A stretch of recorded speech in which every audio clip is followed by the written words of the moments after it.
Hi, and welcome to this episode of Resilience Reborn. I'm one of your hosts, Angie. And I'm Trey.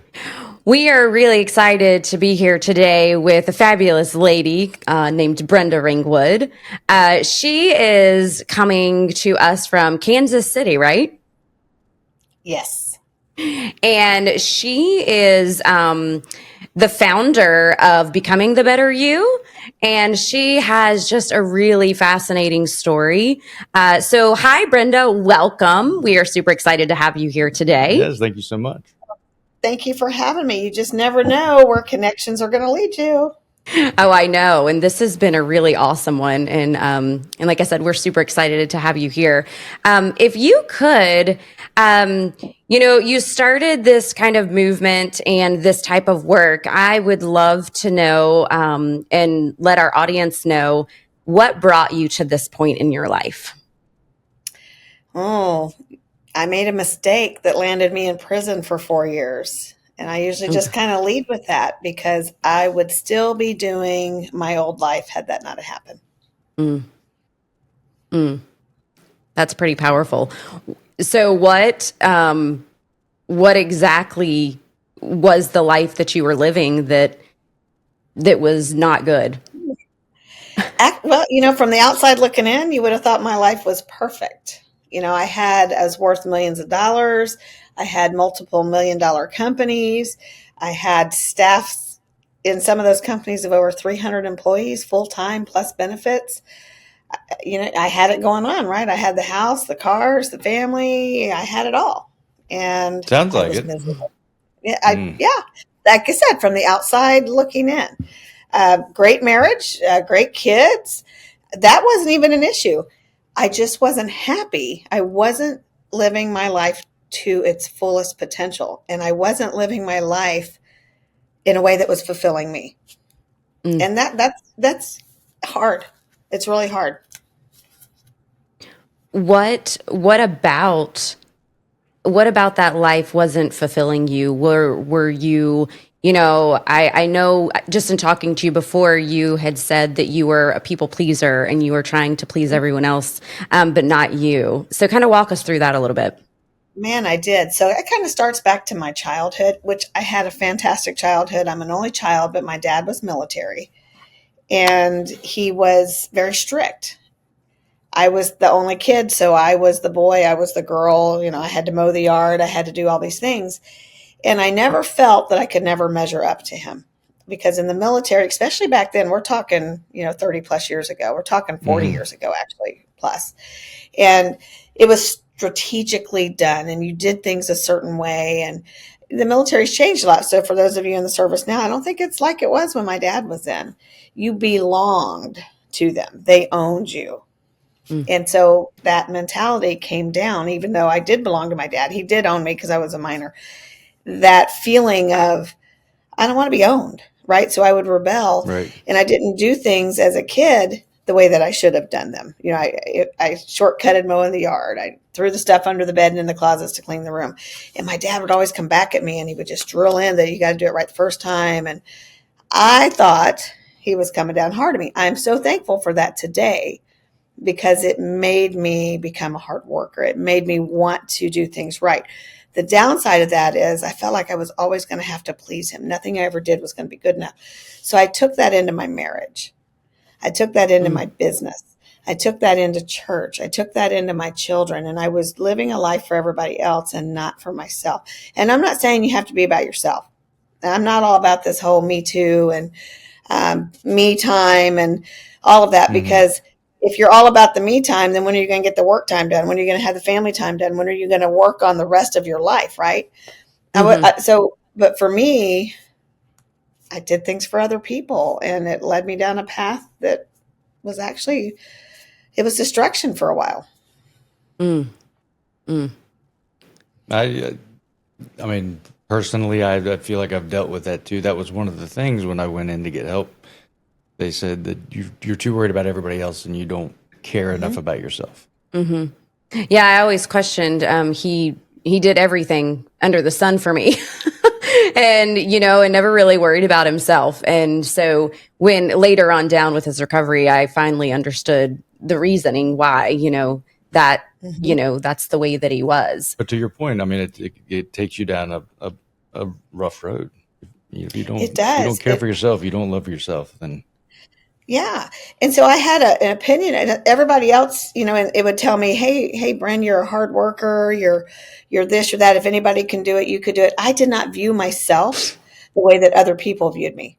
So I viewed myself as, for one, we had a janitorial company. So I viewed myself as just being the janitor and all the stigma and stuff that came with that. So just because of the job that I had, and we had a very successful company, it paid for a lot of things. We had a really good life because of cleaning toilets, right? But that stigma still stayed with me. So when I always hated the question, well, what do you do for a living? Now, and then as time got on, I would say I was just a dumb janitor. And because it got me out of a lot of things because of the stigma, but I had to get to that point. But there's nothing wrong with being a janitor, let me tell you. There's nothing wrong with any job that you have. And as long as you are happy and you are doing it to the best of your ability and your life is status quo, it's where you want it, then you know what? Do that. Everybody says, oh, I guess I could go be a greeter at Walmart. There's something to be said for that because a lot of those folks have already lived their life. They don't want the stress. They don't want the drama. They don't want anything that goes with that. So it's just something that they do. It doesn't mean that they don't have the skills or the assets to do something else. Right. Okay, so you ended up in prison. Tell us about that. Like this, I think, is where you kind of had an awakening of sorts, right? I did. So kind of tell us about that. So I was a Christian before prison. So my actions were unbecoming of anybody that was following Christ. So to go in being a Christian, I felt that my testimony was ruined. But the reality is that my testimony that people were looking in from the outside was not even the truth, nor was there even really a testimony because of the way I was living my life. So now I'm angry and I'm mad and I'm blaming and how dare this happen to me? Because let me tell you, the law doesn't discriminate. People discriminate, but the law doesn't discriminate. They don't care how much money you make. They don't care what kind of car you drive. They don't care. It's black and white. There is no gray. Where the gray comes in is where the people try to play games. And then when the people come into the law, now things change. And that's a whole different show. But anyways, I'm angry. And it took me a year. It took me a year to get on my knees and repent. It took me a year to realize that I have to take responsibility for my own actions. It took me a year to come to terms with the person that I had become. And that was tough.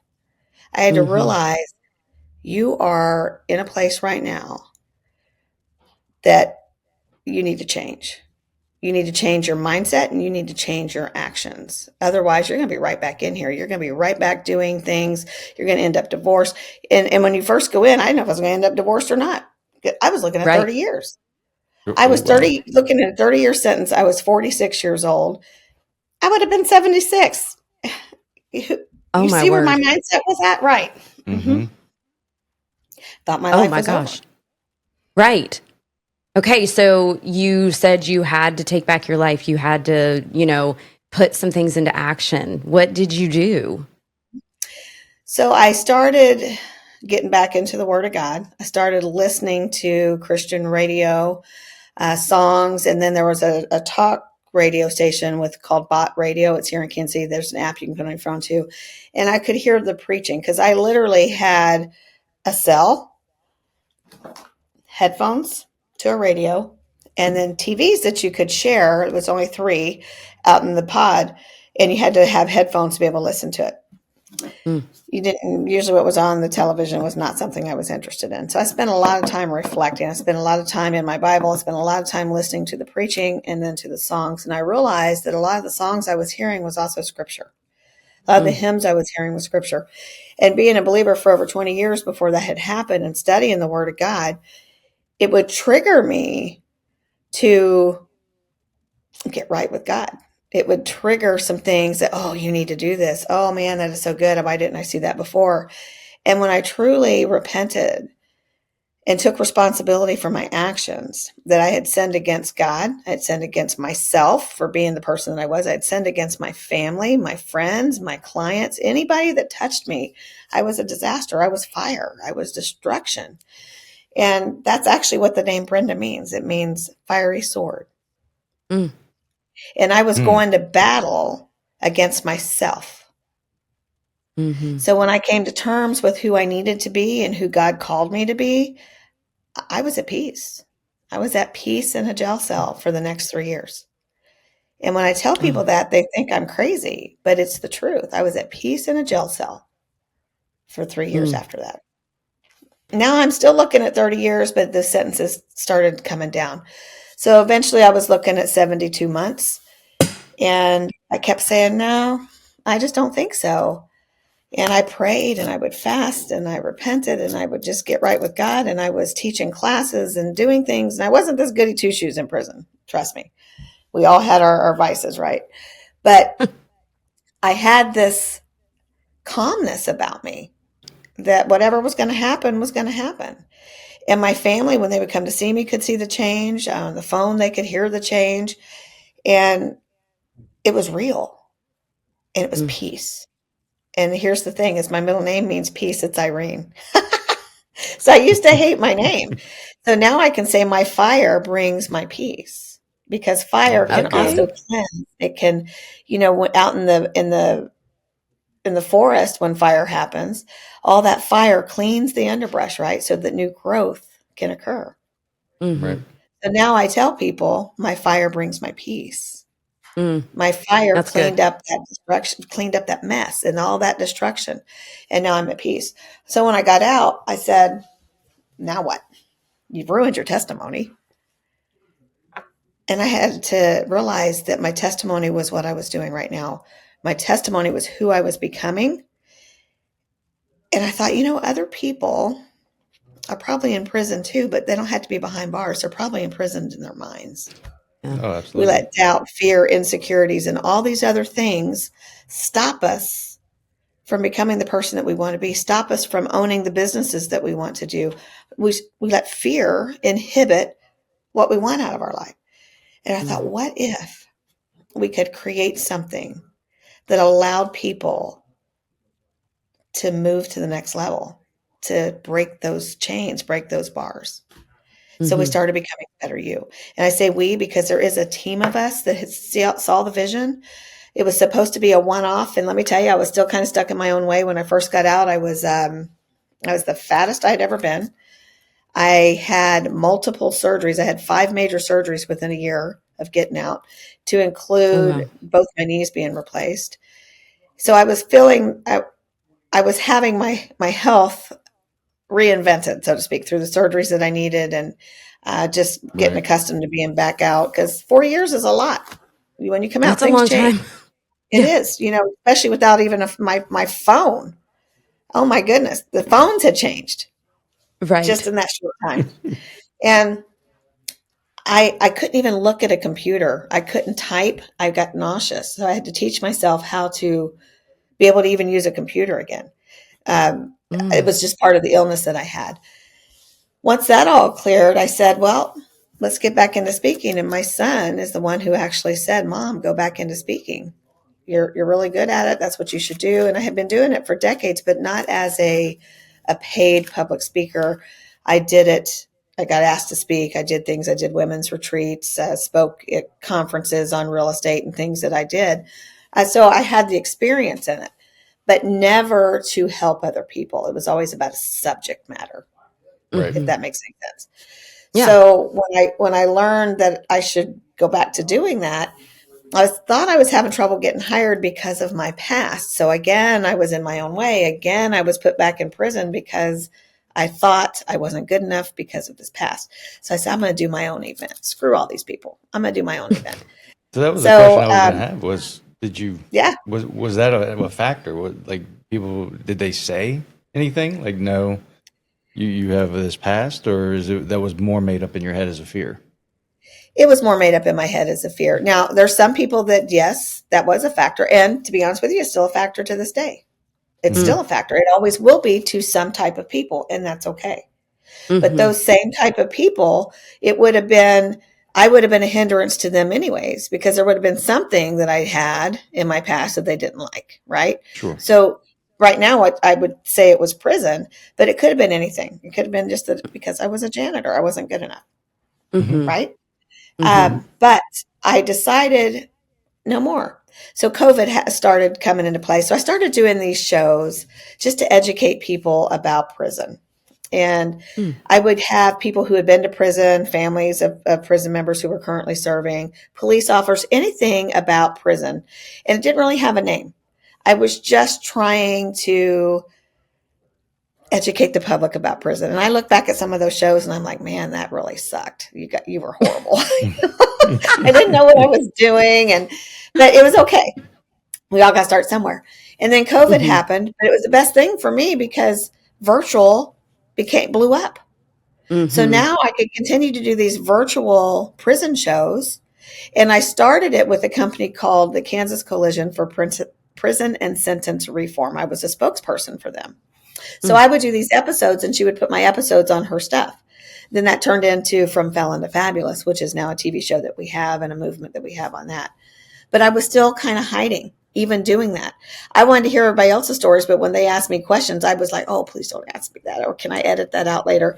I was still kind of hiding. Mm-hmm. So I went with Becoming the Better You because everybody can always become better. I don't care who you are.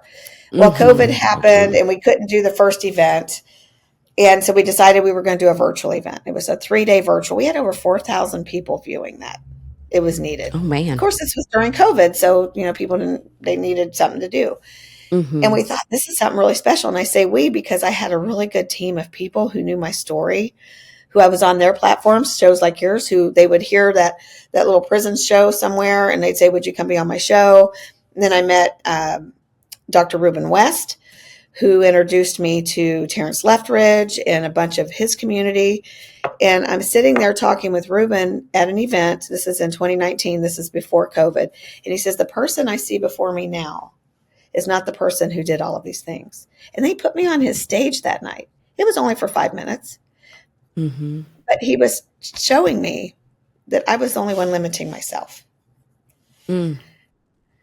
Yeah. And I almost didn't go to the whole story behind that. So he still speaks with us today. He is my biggest mentor. I value him as his friendship. I value him as a coach. All these things. He's really helped my mindset. The other thing that he did for me was I realized that your circle matters. So his community Absolutely. really helped to influence who I was becoming. And I met Terrence Leftridge. So me and Terrence started talking about how we were going to do the show, and I was going to, not a show, our next event, and I was going to hire him as my MC, and I did. But then we did the virtual, so he MC'd that, and I had been on a couple other virtuals, and I knew Jeff Markinet Jr. through Reuben, and he had a show. And so he started doing a virtual with this guy named Anthony Russo, who is a guy, he was with Fox Sports Noon Kickoff. He was on the Cowboy Channel. And we just started doing these virtuals together. Next thing I know, we're doing my virtual. Anthony and Terrence are my MCs on this big virtual. We had no idea that this 3-day virtual was going to turn into this many views. Then we used it as a precursor for our event. So that happened in November of 2021. Our first event was in February of 2022. We only had 85 people there, of which 20 of them were speakers. Coming right out of COVID, it was actually not a bad crowd, right? Mm-hmm. Yeah, So absolutely. it just turned into what it's turned into. The event was fantastic. We live streamed it. We started growing a community. There's some Facebook groups out there. We ended up having a second event a year later, and it just skyrocketed from there. And we realized that we had something special because all of these people who had been helping me along the way, and I say helping me, it wasn't financial, it wasn't anything other than support. They saw the person I was becoming and didn't see the old me. Mm-hmm. And they put me on their platforms. I put them on my platforms, and we started just building something. And it was something that everybody needed because everybody's Yes. broken in some way. I don't care who you are. I don't care how much money you make. We've all been broken in some way. And that's kind of where we started becoming the better you. Now we have classes and online communities. We're getting ready to do some memberships. We've held several events virtually, masterminds, in person. I think we were on our 4th event just in person in the last 2 years. We've had 4 really nice events. Our virtuals and our masterminds are all year round. And I've been on stages clear to Africa. Oh, so Just you're kind of international sharing what now, we right? do. Yes. Mm-hmm. And I That's so just got That's my awesome. honorary amazing. doctorate, and it's in the work that I'm doing. Yes, that's really awesome. Oh, wow. Um, okay, so you clearly you have so much to offer because you have been through so many different points in your life. Um, I I want to. Can you talk maybe just a little bit about go into a little bit about your family and how like when this happened with you and you had to go to prison and how was that just like to keep those relationships and did it come out stronger? Maybe just give us a little background with that. So, looking in, I would have had this perfect relationship. And I had a great relationship with my kids, my husband, my parents, all of these things. But I would say they're different now. And they Hmm. maybe are still a little broken on the trust, but they're better. Does that make sense? Yes. It makes perfect Better. sense. Okay, that's Yeah. us.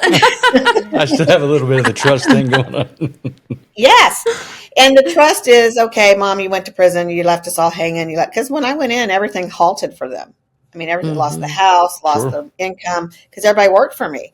But now they're seeing what I've been able to accomplish. And I said I on that because it was my mindset that led me there.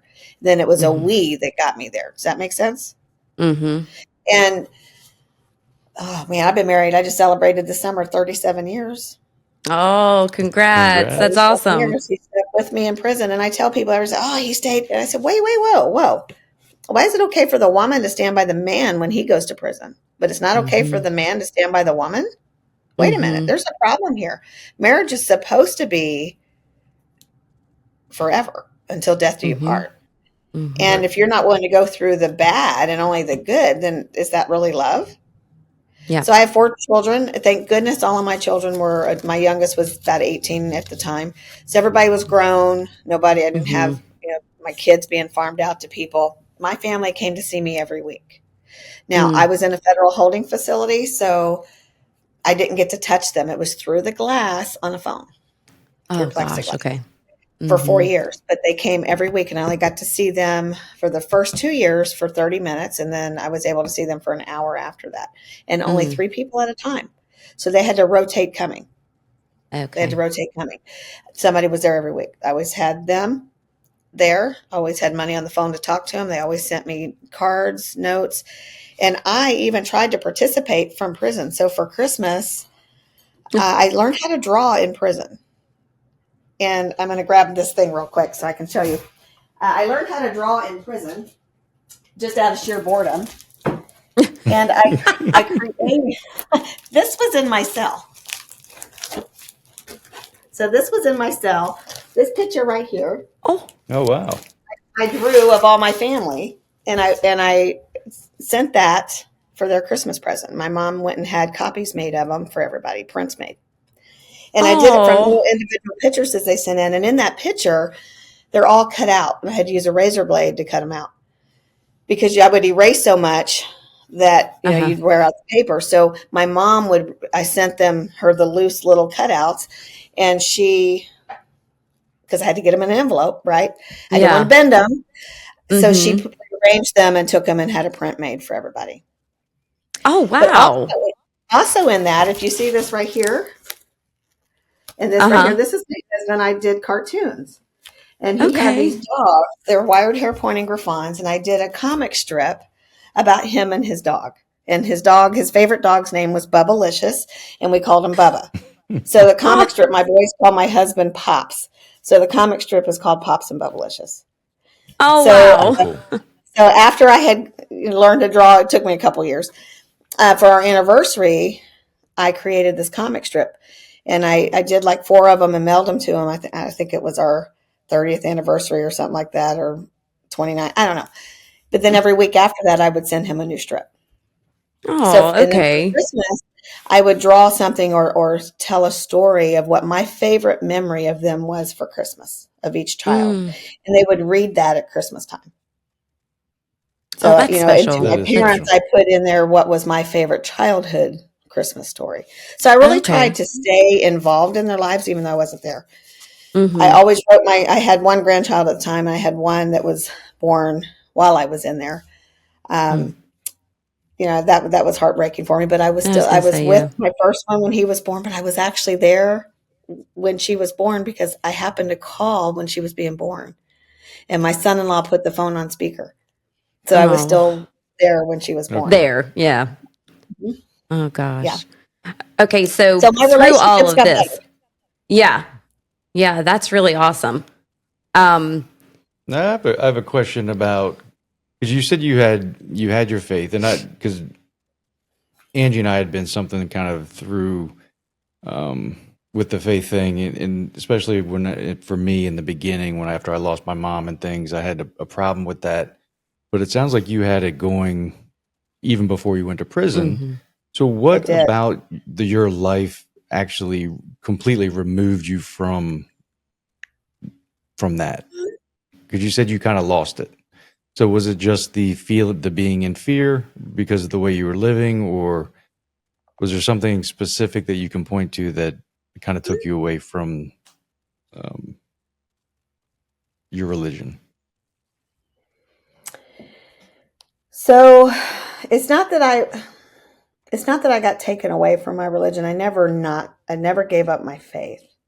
Right. I thought that I was damaged goods and that I wasn't good enough anymore. And I had to Mm, come to terms with the fact that even though I was damaged goods, I still had a value. I still had a worth. And through Christ, that he could fix all of that for me. And I had to really, if you're a Christian and you say you have all this faith, then show it. And I mhm. wasn't Right. showing it. So I had to have that faith of a mustard seed. And I told people, and they thought I was crazy. I'm going to walk out of here. I'm not going to go, even though federal holding is prison and it's high security. I would have had more freedom in prison and would have been able to actually hug my family. Mm, I never had to leave Leavenworth, which means I got to see them every week. mhm. But I kept telling them, I'm going to walk out of here. I'm not going to do that 72 months. And they would think I'm crazy. I said, God's got something better for me in store. Mhm. And once they did that, once I did that and they saw my faith and then they started seeing things happening, they were like, I want what you got. And my doors Mm, were released not until that last person that God wanted me to meet with to reach was reached. And I mm, walked out of a prison cell. It's supposed to do 72 months. I walked out in 44 months. I had a 50-month sentence, but because of good time and stuff, I got out 6 months early because my prosecutor listened to my attorney phone calls.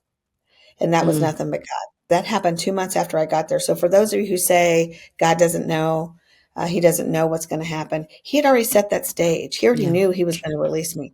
And my Right. faith of a mustard seed moved those mountains. Mm, That faith of a mustard seed moved those mountains. And I knew I was going to walk out. I didn't know how. mhm. So it took 8 months from the time I had found out about it to the time that I was out, but it only took 2 days from the time I went to court to get out. And he violated my rights because that was a right. And the only remedy was to let me out.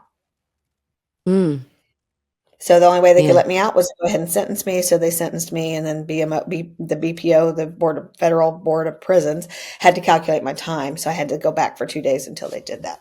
I even called my husband. Now he's sitting there in court, hearing the judge say it's probably going to be 1 to 3 days. I'm calling him 2 days later and say, come pick me up. And he says, what now? Really? Already? He still wasn't processing that I was getting ready to walk out that door. Mhm. And we were on lockdown. Something had happened and they had shut down the whole place.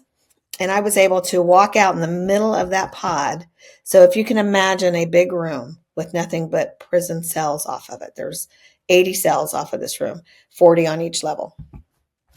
In Mm, that room is only showers, a microwave, a janitorial sink, and TVs. I was able to stand in the middle of that room and say goodbye to my people who I had been spending time with in there. And they got to see me walk out the door just like I said I was going to do. Mm-hmm. Not only did that happen, one of my best friends in there at the time, they let her out to come down and tell me goodbye. So all these women got to witness this, and they got to see Christ. They got to see my testimony. They got to see that mustard seed of faith happening. Mm-hmm. And even after all of this, I share my story with my dad. My dad still, he's this hardcore retired lieutenant colonel. He's still embarrassed. My church wanted me to talk about my story. He didn't want me to do it because that affects him. It affects his, what people are going to view of him. I did it anyways. But I was sitting at the doctor's office. I don't know why I was with my mom and dad. And I said, Dad, I need you to just pull in here real quick so I can get a prescription filled.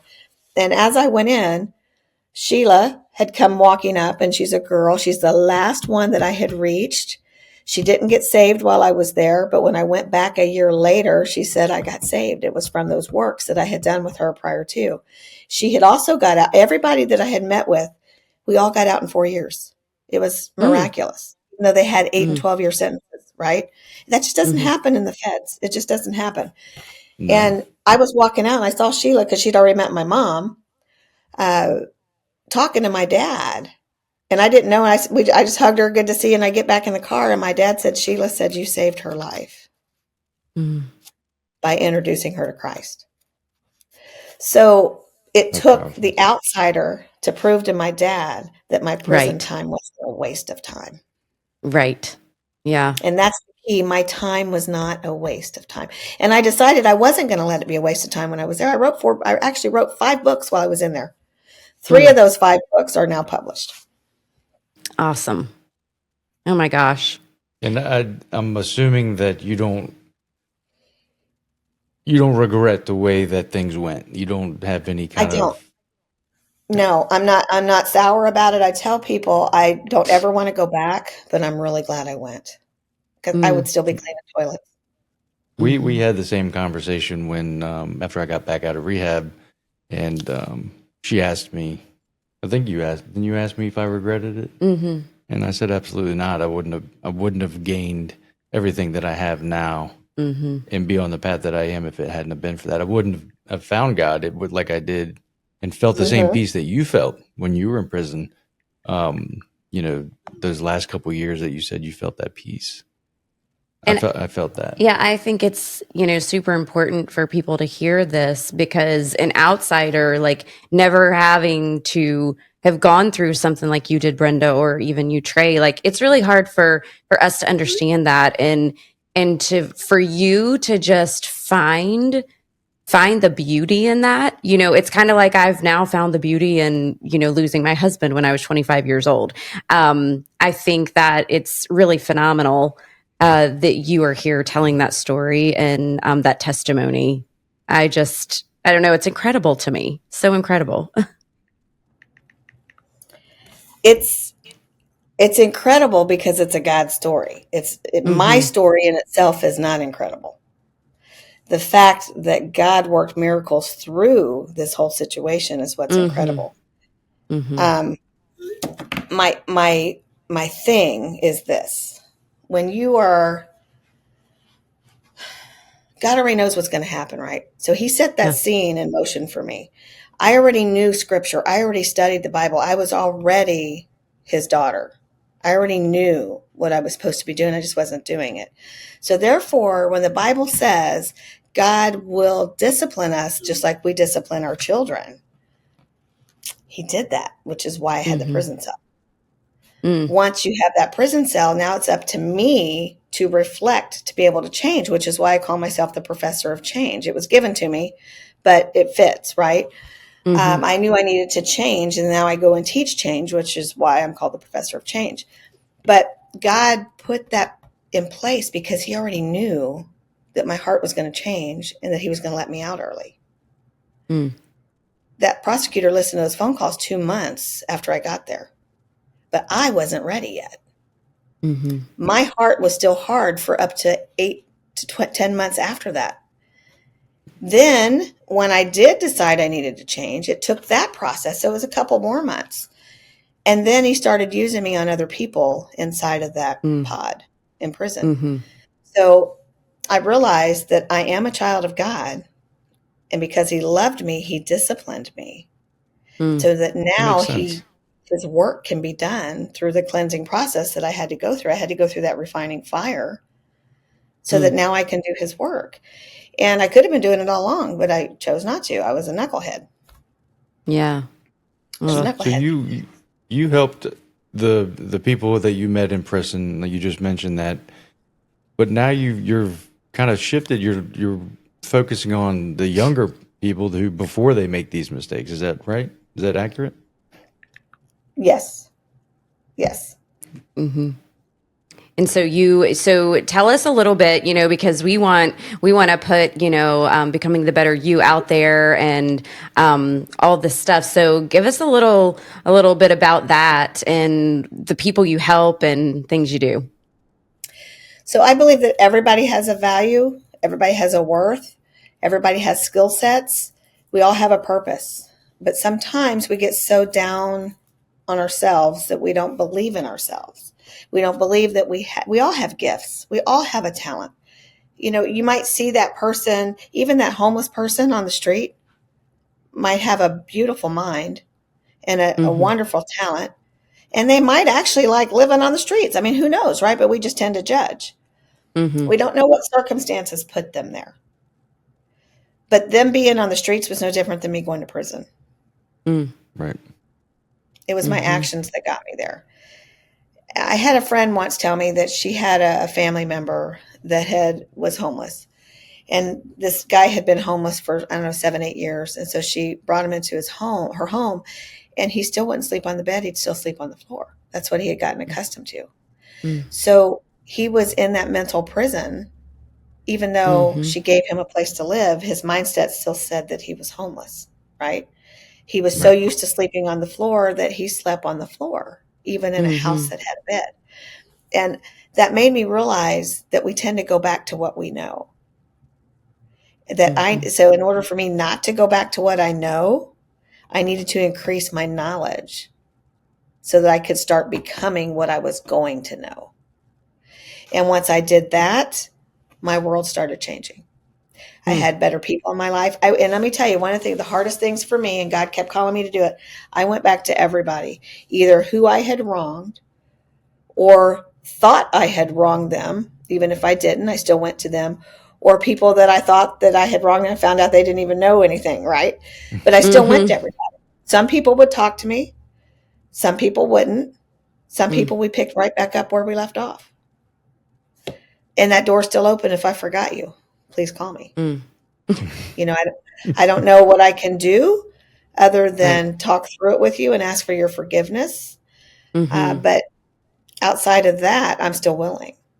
And I thought Mm-hmm. you can't be on a stage talking about becoming the best version of yourself if you're not willing to go make it right with the people that you hurt in the past. Mm-hmm. That's right. All you Yeah. can do is clean your side of the street, right? Right. And even going back to them, the only thing I can do is offer my apology and ask for forgiveness. I can't give you any money. I can't give you this. I can't give you the things that you probably want. And if you hate me because I can't do that, then I'm sorry, but I guess we're not going to have Mm-hmm. a relationship. But I can at least try. Right. I can Yeah. at least try. Yeah. And forgiveness is really for yourself. And I had to Yes. realize that even though they still might have some animosities or hatred towards me, that I can't control them. I Mm. can only control my actions towards them and how I speak about them. And I also realized that probably most of them shouldn't have even been in my circle to begin with. They were never my friends Right. if this were to happen. The other thing, too, is how they decide to perceive me going forward is really none of my business. Mm-hmm. I can only live my life the way that I'm going to live it. And the main thing, I thought the whole world was against me. The reality is, it was just this very small group of people. Yeah.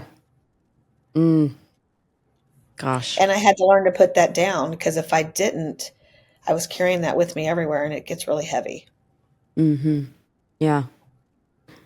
Oh my gosh, Brenda, this has been absolutely amazing. So amazing. You're just everything that you have to say is just it's so true. And I just know that it's going to help so many people.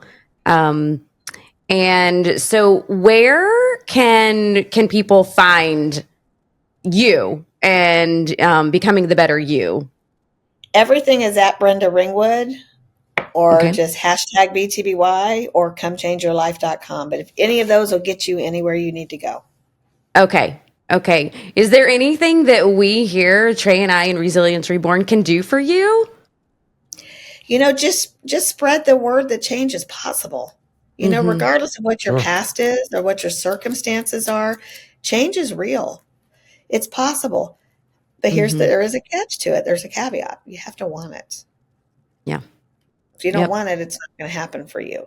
So if you're not willing to do the work, to do the Do the work. change, to have That's the right. change happen, then that's on you. Don't be blaming Mm-hmm. others. That's right. That's right. 100%. Hmm. Aw. Well, Brenda, thank you so much for being with us today. We are so grateful. And I know Trey feels the same way, but Absolutely. Thank you so meeting much. you, in Nashville was just amazing. And we are so thankful for the relationship and that you took the time to join us on this episode. Well, thanks for having me. I love spreading the word of God, because ultimately the change through me is because of his word. And I like helping others, and I don't do it for the money. Sometimes there Yeah. might be a penny in my checkbook, and that's okay. Yeah, that's awesome. Well, thank you again. We are so happy that you were here with us today. And thank you all for watching this episode of Resilience Reborn.